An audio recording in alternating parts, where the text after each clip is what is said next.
Entramos então agora na quarta parte da nossa sétima aula, né? E o assunto é bastante extenso e também puxa uma certa curiosidade, né? Porque nós falamos de teologia da libertação, e nós protestantes, principalmente nós pentecostais, sempre temos a teologia da libertação como uma teologia católica, né? Apesar de ser promovida por teólogo católico, mas ela teve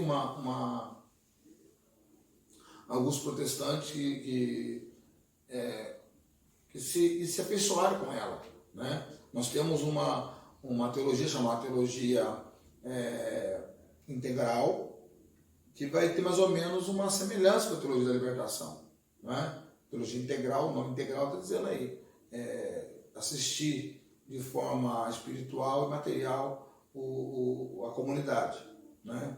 É lógico que é complicado você levantar uma bandeira dentro da teologia, porque os ensinamentos do Senhor Jesus ele é completo, ele não precisa de inventar roda de novo, não precisa.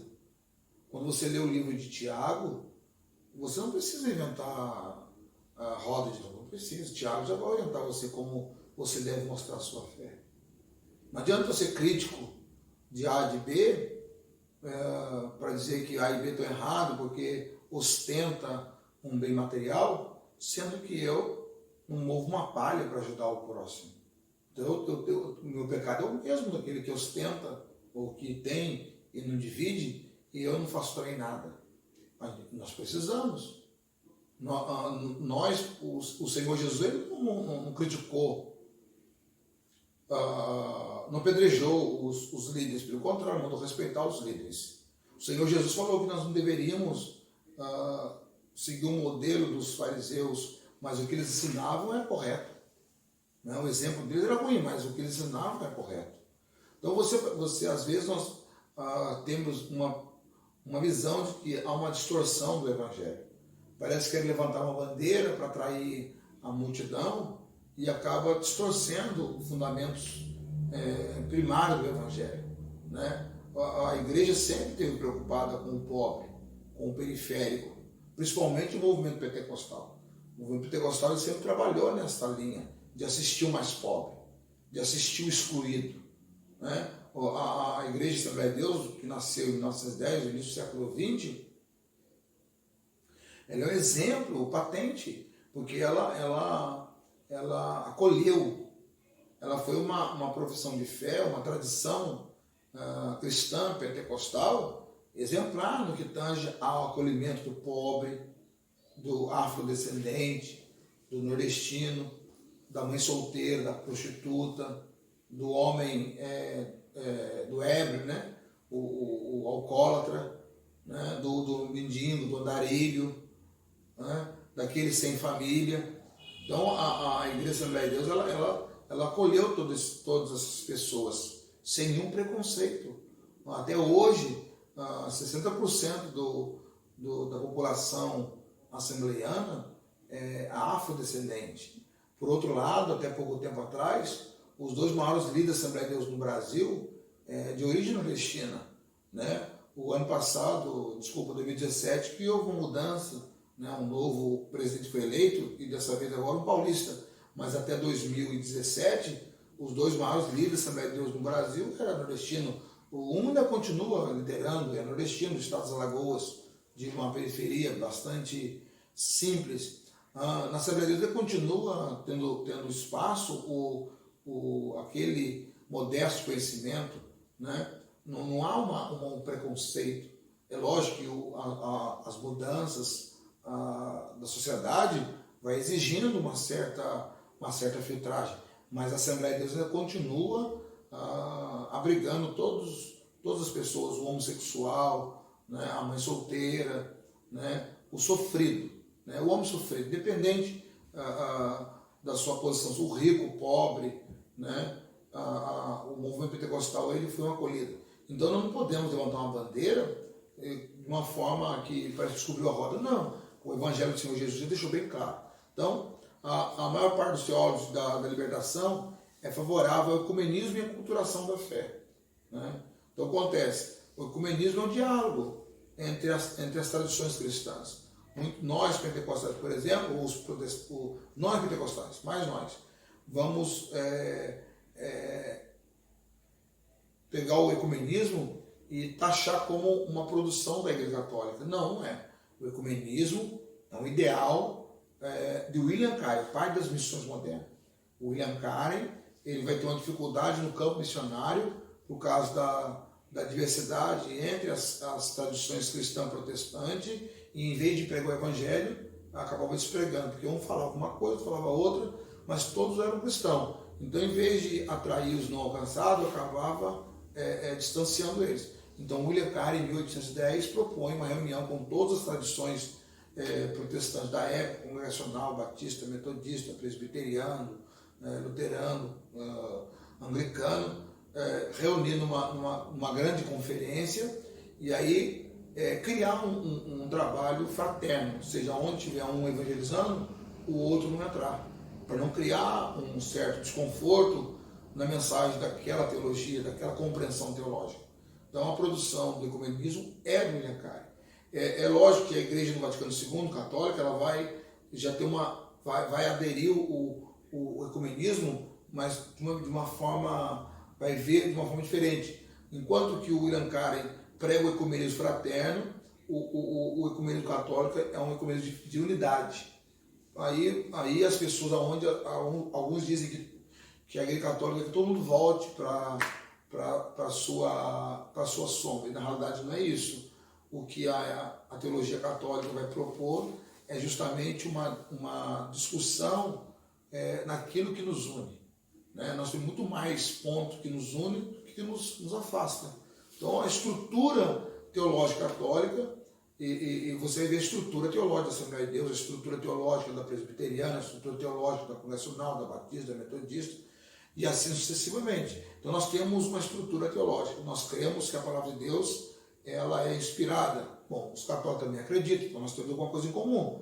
Eles acreditam que o Senhor Jesus nasceu de mulher, que é uma mulher virgem, nós também acreditamos nisso. Jesus nasceu uma concepção humana, né, gerada pelo Espírito Santo, eles acreditam nisso, nós também acreditamos. Então, segunda coisa em comum. A terceira coisa, eles creem nos profetas, na Bíblia Sagrada, a Bíblia infalível, nós também acreditamos. Então, é outra coisa comum.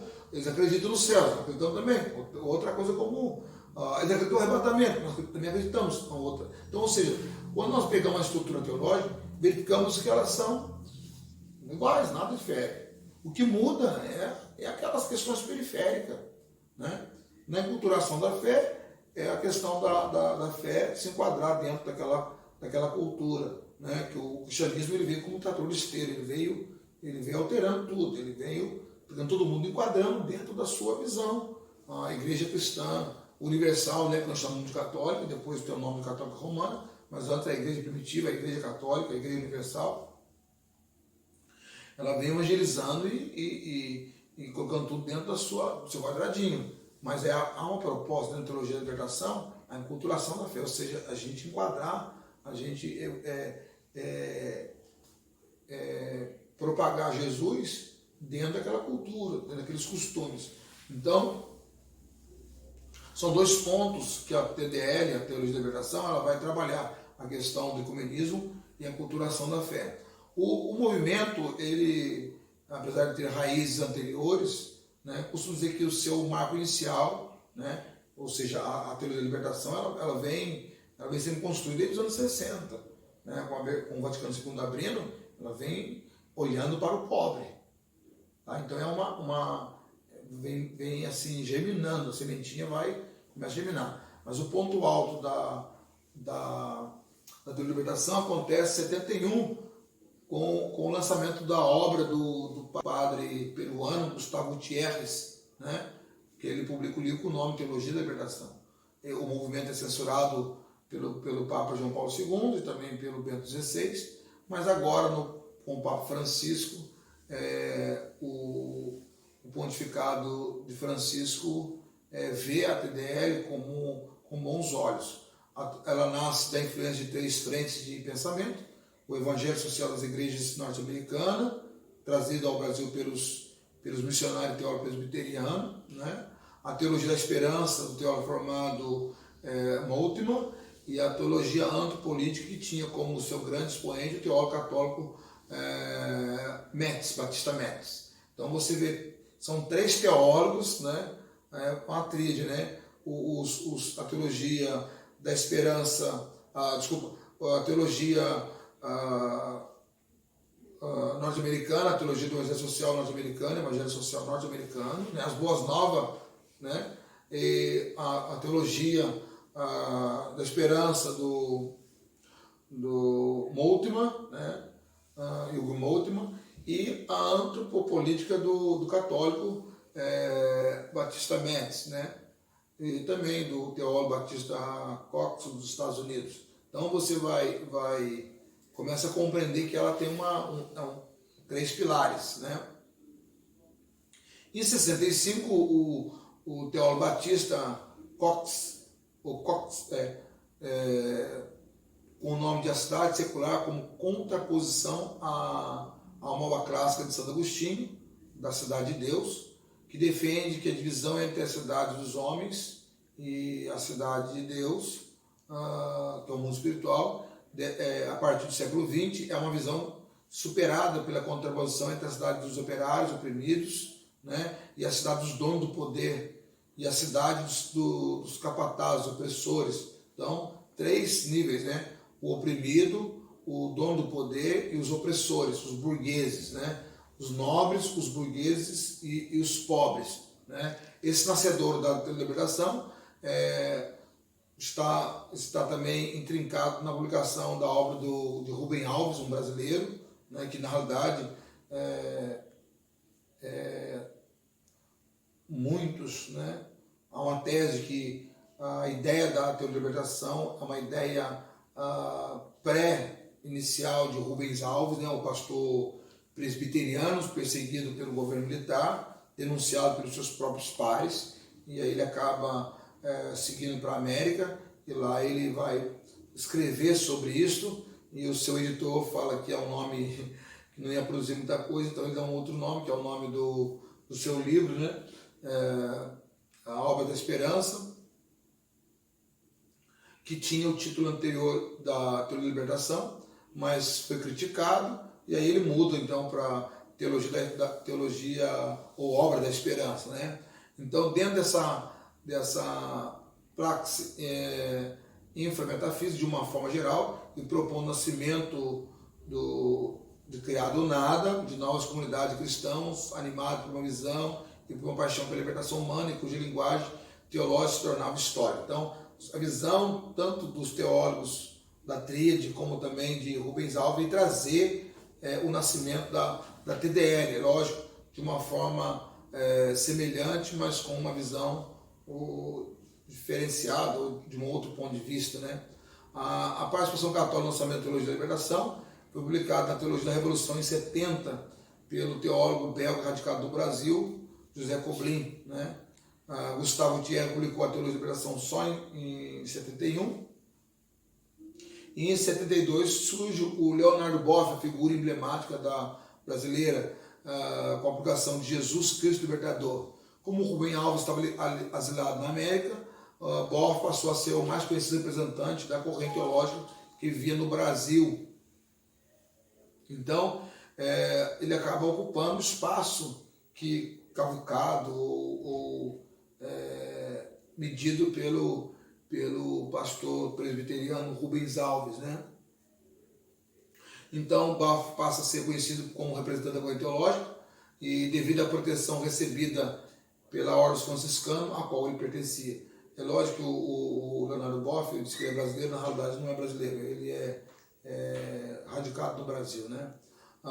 O método dessas teologias é indutivo, né? Não parte da revelação e da tradição eclesial para fazer interpretações teológicas e aplicá-las à realidade, mas parte da interpretação de realidade da pobreza, então parte de algo concreto, né? E exclusão e do compromisso com a libertação para fazer a reflexão teológica e convidar a ação transformadora dessa mesma realidade. Também é uma crítica a teologia moderna e a sua pretensão de universalidade. Consideram essa teologia eurocêntrica e desconecta da realidade dos países periféricos. Então, ou seja, é uma crítica, né, à teologia moderna que via todo mundo no mesmo nível. E na realidade não. Os países europeus pós-guerra e a América do Norte estavam numa posição bem privilegiada, né, um bem-estar social, mas a periferia estava vivendo o que eles viveram antes da Segunda Guerra Mundial, né, ou seja, um capitalismo selvagem, onde oprimia o pobre, né, as três classes, a elite, o burguês e o periférico, o burguês que é o opressor, né, que sua, que extorque o mais pobre. É lógico que nós temos visto, infelizmente, nessa pandemia, nós estamos vendo isso, né? O remédio que cura a elite não pode ser usado pelo pobre, é proibido uma guerra, um cabo de força, né? O remédio que libertou, que curou os médicos, os líderes políticos de alguns estados do Brasil, não serve para a classe periférica, para o pobre, o dependente do SUS, não serve, não pode. Há uma guerra, né? Os partidos, entre aspas, opositores, entram na justiça, querendo impedir, porque não tem uma comprovação científica. Mas é interessante que não tem comprovação científica para o pobre, mas o rico tem o uso do remédio, o remédio está funcionando bem. Mas vamos lá, vamos continuar aqui na nossa teologia da libertação, e o documento Libertatis Inutius de Santa Sé, de 84, assinado pelo cardeal Ratzinger, conheço vocês, prefeito da Congregação para a Doutrina da Fé. Ele aponta modificações da teologia da libertação. Então ele vê que a teologia da libertação tem motivações, e as motivações elas são políticas. E aí então eu encerro aqui a nossa aula, a impaciência e o deserto de ser eficaz de alguns cristãos, que perdida a confiança em qualquer outro método, voltaram-se para a análise marxista. Ou seja, distanciamos do céu e acabamos segurando aquilo que está perto dos nossos olhos. Espero que você, no nosso chat, você possa ler esse assunto. Vou enviar dessa feita uns slides, um round de slide, porque o assunto é bastante bacana, e você lê o texto aqui do livro, nesse capítulo 4 do nosso livro. Então, até a próxima aula, por hoje é só.